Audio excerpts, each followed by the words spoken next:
Ms. Sangeeta Varma, Joint Secretary of the Society to Save Rocks, which is a 25-year-old NGO in Hyderabad.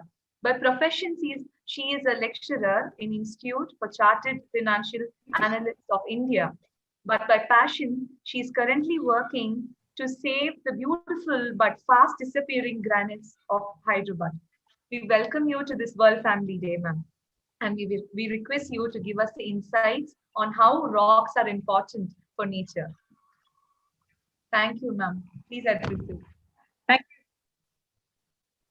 Thank you so much. Am I allowed to share the screen? Yes, ma'am. You should be able to click on the share screen. Okay, let me try that. Are you able to see my screen? Not yet, ma'am. It's appearing. Yes, now we are able to see your PPT.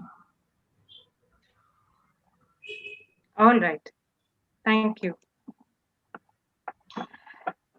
Good afternoon and a warm welcome to all of you and thank you all for allowing us the opportunity to speak about what our society, the Society to Save Rocks, has been working on for the last 25 years. As was informed in the introduction, this is the only society in the whole country, the whole of India, that is working on a very important aspect, and that is of saving rocks.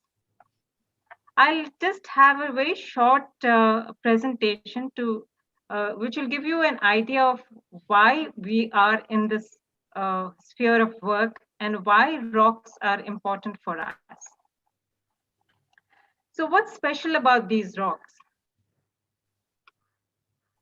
You may have noticed that in every place that we visit, there is something very unique, something that relates to the environment, the natural features of that place is actually becomes, a place of tourism. And they become things where we wish to go and meet and wish to go and see and photograph and bring back as good memories. Some places have lakes, some have rainforests, some have volcanoes, and some have deserts, whether it is our own country or Africa or even Australia, and some have coral reefs. What is it that we have in India? We have the Deccan rocks. And these rocks are extremely unique. Unfortunately, their uniqueness is not recognized by many people. Before I get down to speaking about what all these rocks do, let us understand or have a very brief understanding of how these rocks are formed. These are called the granite rocks of the Deccan Plateau, and they are said to be 2,500 million years old. This is just about the time when the Earth's crust was solidifying and the molten magma, which was being pushed from within the Earth and came up to the crust, and you have those made, domes, and the sheets were formed of granite. With time, certain horizontal and vertical cracks developed on the top of the layers, and onion peeling began, which started to expose the rocks as you see them now. For places like Andhra Pradesh, Telangana, Maharashtra, and Karnataka, these are their natural heritage which are 2,500 million years old. We don't find such old rocks anywhere else in the world. Just to give you an example of how the vertical and the horizontal cracks, the shapes that they take when they're exposed to hot temperatures, I'm just showcasing a couple of pictures which have been taken by our members.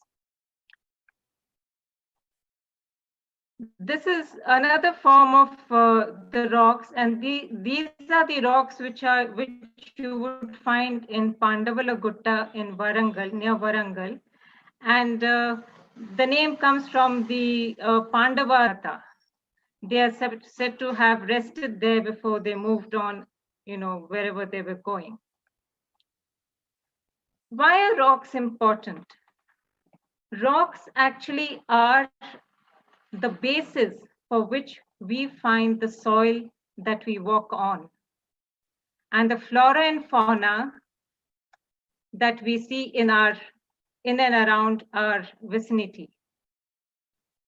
All these flora and fauna, whatever grows around these rocks, are dependent on the rock, not just for the base, but for other elements of the earth.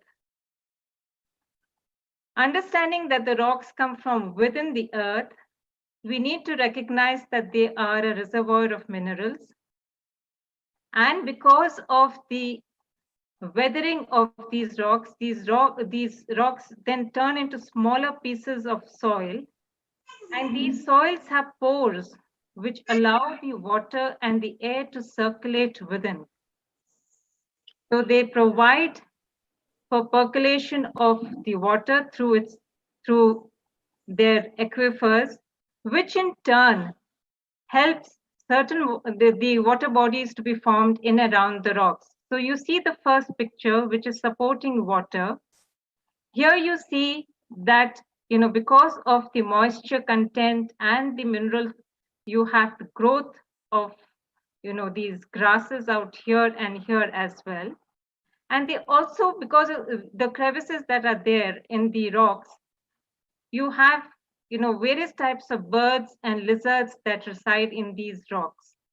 So it is a complete package of nature. You have rocks, you have soil, you have water, you have vegetation, you have everything that grows and lives and, thrives in and around the rocks. The uses and impact of destruction that we see around is huge. We do acknowledge as a society that every city needs to expand, that human needs need to be met. However, what we would like to see is that there is a certain system in actually consuming the rocks that we see around us. What will happen if all the rocks that we see are destroyed? The impact can be so devastating. I have listed out a few, and we can continue to list out many more. Starting with loss of water, as I mentioned earlier, that because of the aquifers, we have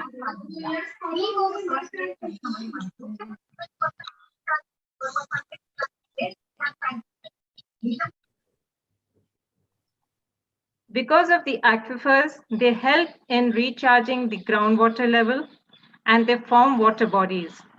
So if these rocks are removed, then we will lose the channels of storing water, and that would mean there will be a loss of flora and fauna, which in turn will result in drought and desert-like conditions. These rocks actually help in stopping the clouds, in stopping them from moving ahead. Now, if these rocks are removed, then there will be more sandstorms, which will again make living for us very difficult. And it will be a complete loss, not just for what is around us, but for the humans themselves. Can we make them inclusive? Certainly. There have been very commendable efforts by certain architects. This is the Birla Science Museum in Hyderabad, which is built on a hill. And if you all have been to Hyderabad, many of you would know that quite close to it is the Birla Temple, which again is built on a hill. And they have made a very good use of, using the rock as the foundation.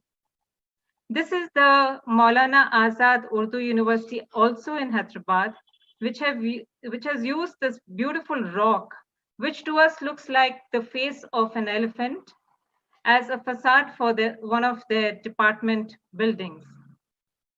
This is a really a unique effort of conserving and using the rocks as a base, a foundation by an architect, Mr. Bansal, who has built a 6-story building called Rock Levels, again in Hyderabad, and not destroyed a single rock. They have used the rocks and used very high scientific methods to put the foundation, and the building has been holding good for several years now. What do we as a society do and have been doing for the past 25 years? We have conducted a scientific survey. This was done on, we did it on ourselves, and we presented the results to the government of the then united Andhra Pradesh, which helped them identify the important rock sites, and hopefully they are being preserved from being quarried. To generate awareness about the importance of rocks and to make them inclusive, we conduct certain awareness programs, which includes a rock walk every third Sunday of the month. And we have been doing it for every single month of the last 25 years, excepting during the forced lockdown. We also conduct talks with schools, colleges, and institutions, where we again highlight the importance of the rocks and why everyone needs to acknowledge their presence and take whatever efforts they can to protect them. We also conduct exhibitions where we feature rock photos, rock paintings, and rock sketches. That again gives people, the viewers, a good insight about the beauty of these rocks. We have an annual program called Hyderabad Rockathon, which is attended by age group starting from 3 years to 70 plus years. Everyone has something or the other to engage in, whether it is zip lining, rappelling, or just rock piling, or shot put, anything. There's several activities that we engage in. We have been conducting online quiz that again, gives a lot of insight about the history and the importance of rocks. We also conduct online competition, be it essay writing or be it, coming up with good, captions. There's several online competitions that we conduct. And we've also conducted cultural programs. We have conducted, certain dance programs, plays, etc., which again helps people know about the society and its efforts. So these are our milestones. We were registered in 1996, and by 1998, we were successful in getting the then government to declare 9 areas, rock areas, as heritage precincts. And in 2003, we received an outstanding NGO award by the then United Andhra Pradesh. We released a scientific rock survey book of 3 districts in Andhra Pradesh in 2004. In 2009, another 15 rocks were successfully added to the heritage precinct list. In 2012, we commenced the annual event, which we call the Hyderabad Rockathon. In 2016, we made a beautiful documentary called the Hyderabad City of Rocks. I'll be showing you a shorter version of that. In 2016, we had an annual participation at the Hyderabad Literary Festival. We put up a good exhibition of our rock photos. In 2017, we were featured in the Agora Biennial of Bordeaux, France. In 2018, we tied up with the Hyderabad runners for a rock run. In 2019, we partnered with the National Geoheritage Day for a run on the Necklace Road. 2020, we had the publication of the 3rd edition of Coffee Table Book which we now have titled Marvels of Nature, Rockscapes of Telangana. The earlier editions were called that of Andhra Pradesh. And until now, we have helped rocks survive to tell their tales. But we need many more people to join us, whether it is in our state or the neighboring states that have the benefit of having these Deccan granites. It'll be good if children can join our voice and make it known, make known their importance. I draw your attention to the documentary that we have made. It's a very, very interesting and a beautifully made documentary, and I hope you all enjoy it. It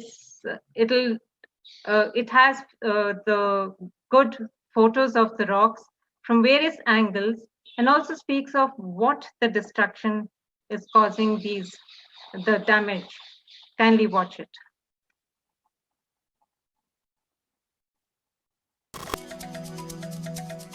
Hyderabad. Can you hear? It is a city with a glorious history. A blend of cultures, religions, and everything that contrasts the old world to the fastest growing modern city in India. With 9 million people and a booming software industry, it is the go-to place in the south. In this maze of high-paced growth, the one thing you cannot miss is a piece of earth history that defines this place. Hyderabad is the city of rocks. Rocks that are many, many millions of years old, almost dating back to the age of the earth. Not many cities have the benefit of such grandeur and heritage. But with a population that has grown 7 times in the past 40 years, finding a place to live supersedes every other need of this city.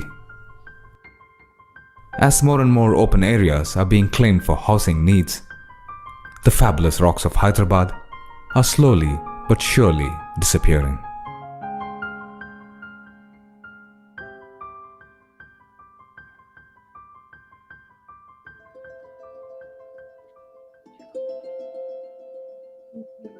I have been in Hyderabad for many, many years, and when I came first, the outlying areas were just wild, and there were still wild animals around, and it was very beautiful to go out into these areas. Now all these areas are built up.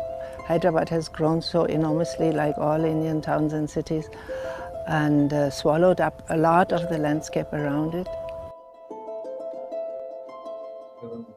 In 1997, I decided to build an independent house and bought some 300 yards here and moved in here and built a house. From then till now, my memory of this place is of 2 types. One is, of course, huge rock formation of million years old, about 1700 million years old. Second is a sheer diversity of flora and fauna. You can see varieties of small birds, you can see all sorts of lizards, varieties of butterflies. It's amazing, amazing world, amazing life. When I became the head of the Tourism Bureau, we looked at Hyderabad. What are the things which can be projected as interesting opportunities for tourism? And we felt that rocks can be one very, very prominent item, because we don't have this kind of a landscape anywhere else. It is the Deccan Plateau which offers this kind of a rockscape. Some rocks, the way they're balanced, just seem unreal, and it seemed like they're going to fall off at any moment, but they've been there for generations. I think the rocks are the essential feature of Hyderabad. It's really what makes Hyderabad stand out. The rocks are just, I'd never seen anything like it. Tourism is highly experiential now. I mean, people prefer to go to those destinations where they are able to get some very unique experiences, and those places eventually stand out globally from a tourism point of view. We have also rock walks. That is our most regular program. Every month on the 3rd Sunday, we take people to the rocks. That is free rock walks. We just gather at one point and drive out to one of these nice places where we can walk around and show people, get a feel of the rocks, see the texture, the color, the beauty of the rocks. There are quite a number of really interesting formations around Hyderabad, formations that are not occurring in other cities. They are all over the Deccan Plateau, but not in the cities. We have them right in the cities, so we thought, let's keep them. The government asked us to give proposals of that because they were framing this heritage list. They put approximately 150 buildings on this heritage list and 9 rock formations, including biggish rock areas. And this particular piece of the land was put on, by the government of Andhra Pradesh that time for an auction. And knowing fully well that it is a heritage rock lying in the middle of the proposed site where the hotel is to be built, it rather encouraged us that something is very unique. So as a challenge, as a responsibility, as a connecting ourselves with the history, we decided that if this site is given to us, our brief to our architect that this hotel needs to be built around this heritage rock. I can build a hotel, but I can't build a heritage rock. So we built a hotel conserving the heritage rock and building all around it. Maybe it might cost something more, but I can't get a heritage rock myself. If you cut a tree will make grow back. If you break a rock, it's gone forever. Our critics say, why don't you do something for people? Why do you have to do something for rocks? What are rocks? So we say, no, we need landscape, we need lung space, we need open places, we need beauty, and nobody can live without beauty. And the rocks are an ideal vehicle for that, an ideal background for that.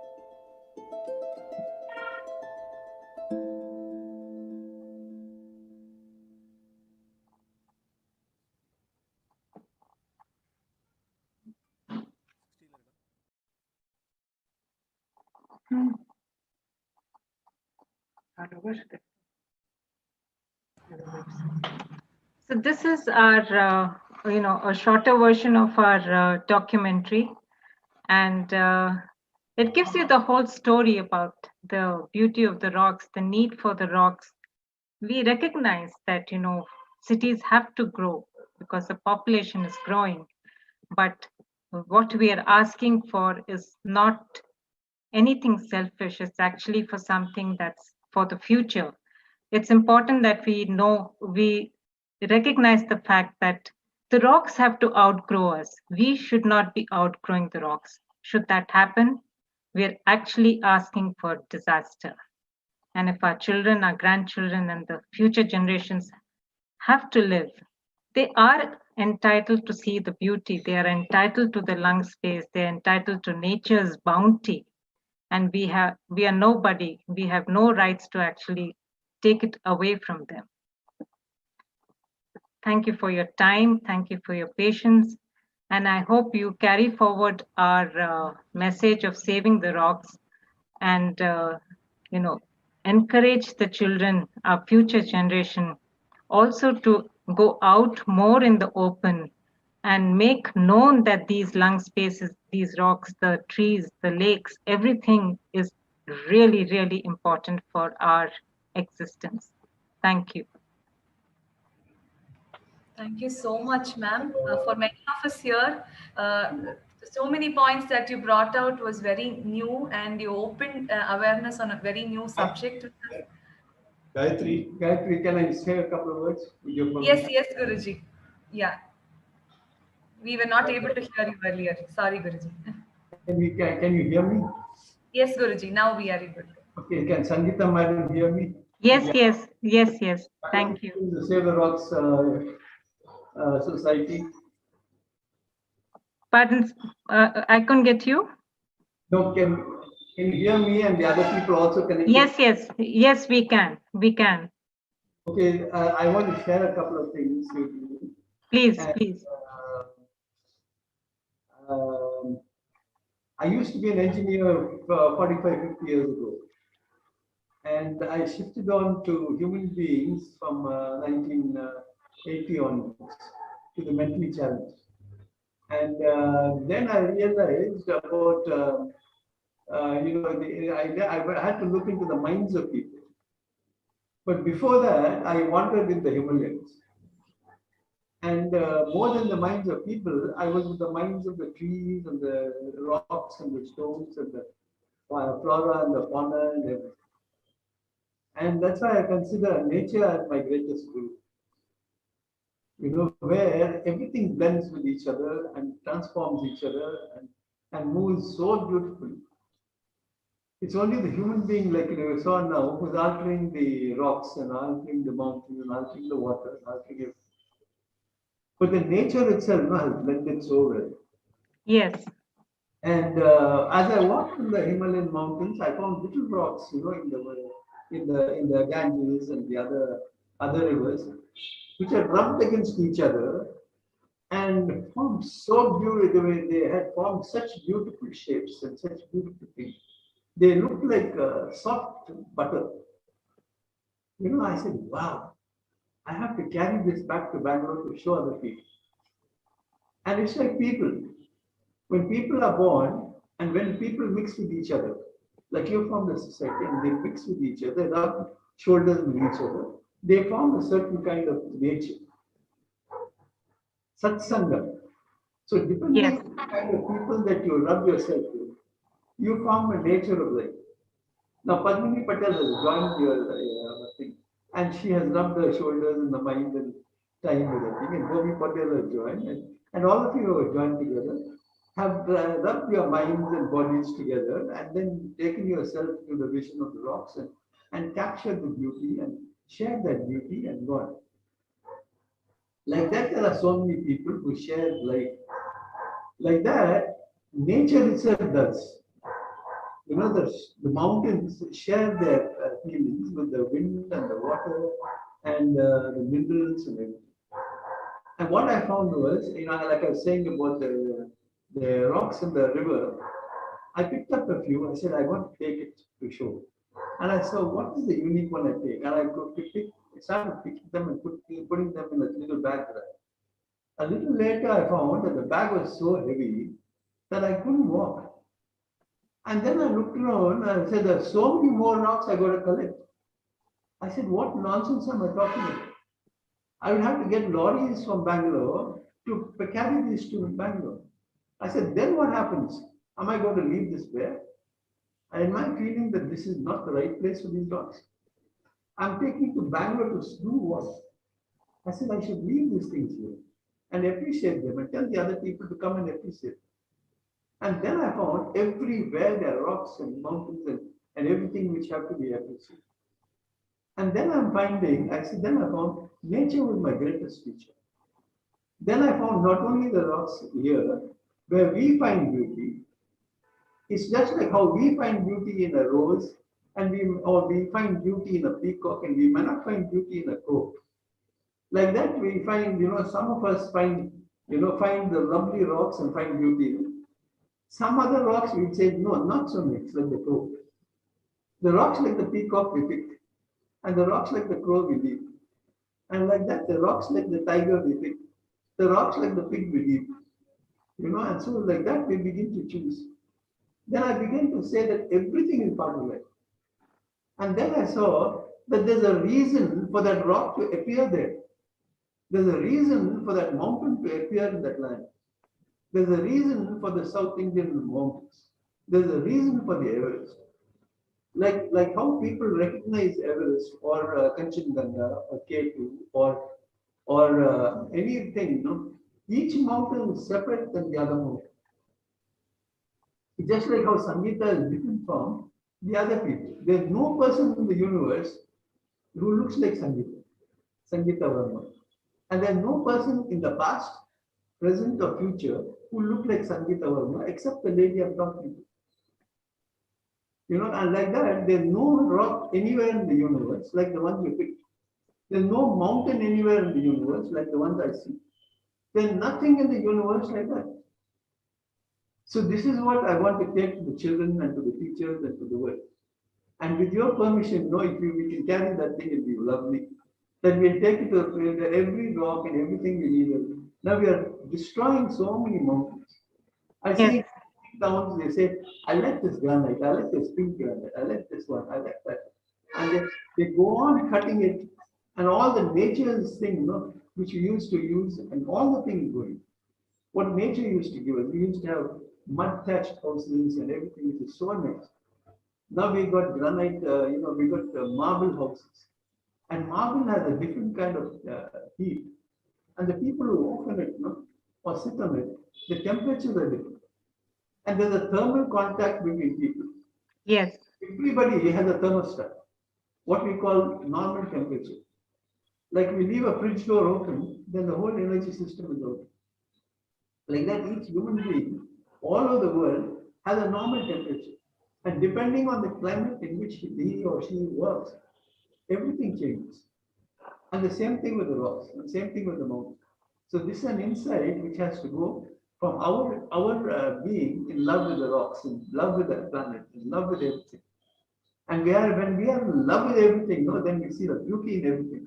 Then we know that we don't have to make ups and downs, choices between mountains, choices between people, choices between things. And we'll see what is best and what is most understandable. Like in a house, and the mother cooks food.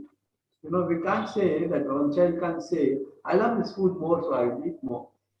As a family member, that child has to say, Mommy has given me this food for everybody in the family. So how does everybody get it? So I would say nature or God has given it for everybody on earth. Absolutely. How do everybody share it? If this feeling of the opening of the heart can come like a mother or a parent, that would be something interesting. Because you and me can work for a mountain, but how many mountains are we going to work for? Absolutely. And how much? Somewhere we should get rid of the greed in the other people, the closed eye in the other people, and open their eyes and open their heart to be aware of these, or that the rocks and the mountains and the trees and animals, everything are just like fellow beings. And they're all nature's creation. I don't want to use the word God because some people say, I don't believe God. So I said, okay, at least you believe in nature, so they are nature's creation. And it's called nature God. Yes, it is. So many forms. It's like how in a temple, they form a certain form and call it Ganesha.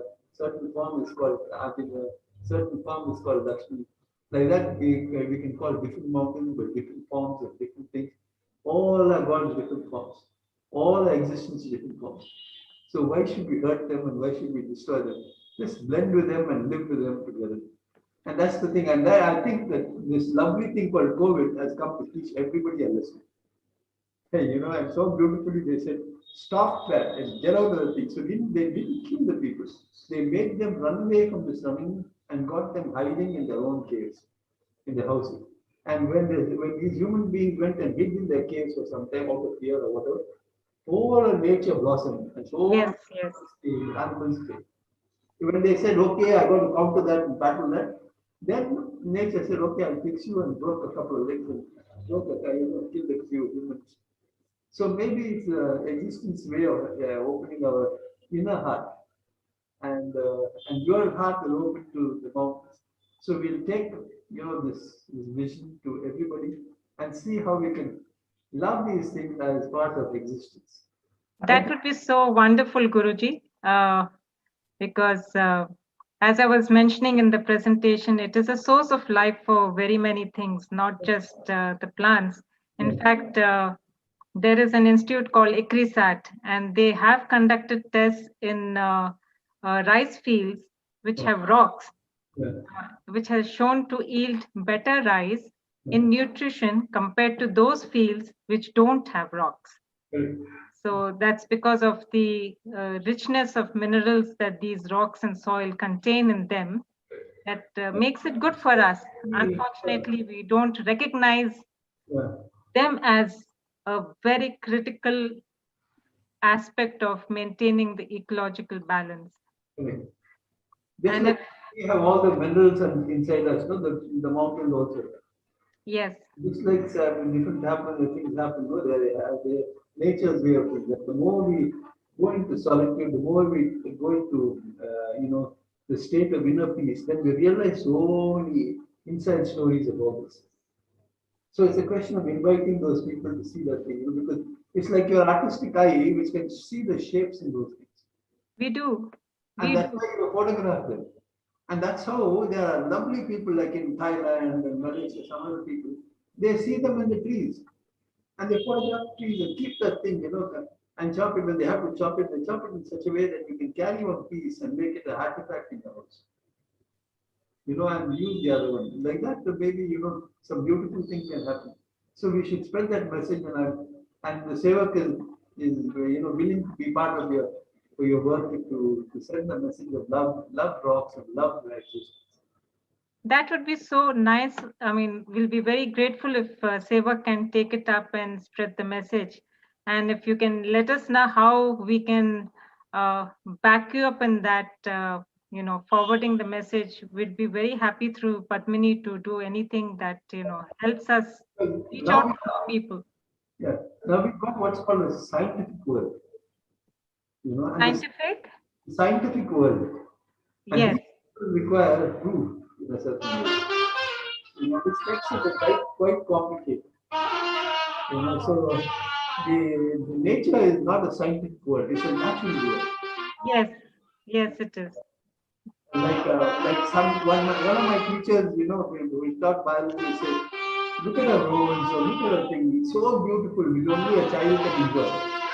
But when a scientist begins to look at it, he pulls out the petal, he pulls out the pedicle